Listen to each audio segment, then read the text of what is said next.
It's Saturday, July 15th, and I want to talk to you about the spending bill that has just been proposed in the Congress. The House has voted to limit abortion access in the military. Now, this limiting is a direct bowing to the right-wing members of Congress. The military has its own rules about abortions and about taking care of their personnel. So the right-wingers in Congress are against that because they are fighting gallantly to destroy the right of abortion in this country. And they argued that those in the military, if they want an abortion or sex change or anything like that, should pay for it out of their own pockets. And I think that's a disgrace. These are people who are giving their lives to the service of this country. And if they need or feel that they need an abortion, then why shouldn't the military pay for it?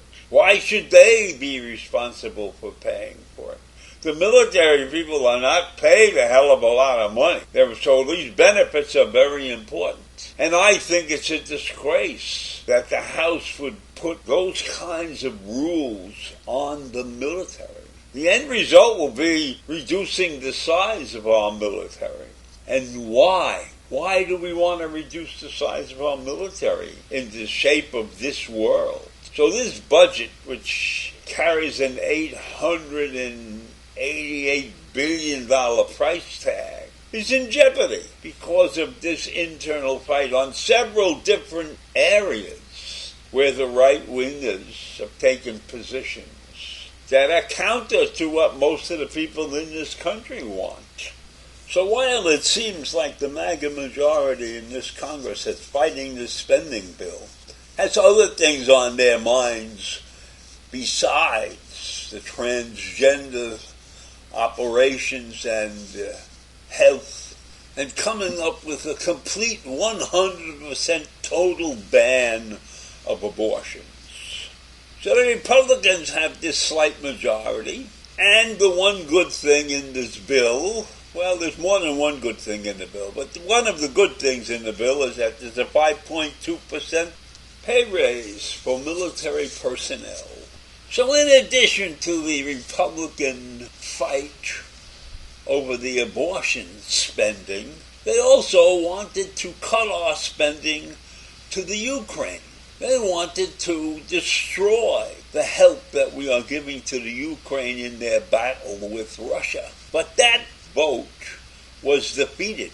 That vote on the floor was defeated by a large majority of Republicans voting for continuing aid. And you know who was leading this charge to stop giving aid to the Ukraine? The money that was supposed to train and equip Ukrainian soldiers? Marjorie Taylor Greene was the leader of that group of Republicans that wanted to cut the aid to Ukraine. And her buddy, Matt Gaetz, was also in favor of cutting aid for security purposes to the Ukraine. But that was also defeated. And everybody that voted for that was a Republican. There were no Democrats that voted for either of these two measures, which were roundly defeated. So right now this bill is in the hands of Congress and has to be released to the Senate, and it probably has no chance of passing the Democratic majority in the Senate. And so the demands of the hard right lawmakers to load the bill with deeply conservative cultural ideas will cost them critical votes. There's no question about it. And one of the amazing things here is that these same lawmakers who are carrying on like crazy about what's going on here and why we didn't send more aid or less aid to the Ukraine are complaining about the fact that President Biden, had issued the order to deliver cluster bombs to Ukraine, which this group of right-wing lawmakers said is a dangerous thing. We should not allow the Ukrainians to get cluster bombs because they are dangerous. They leave aside remnants that can be picked up by people and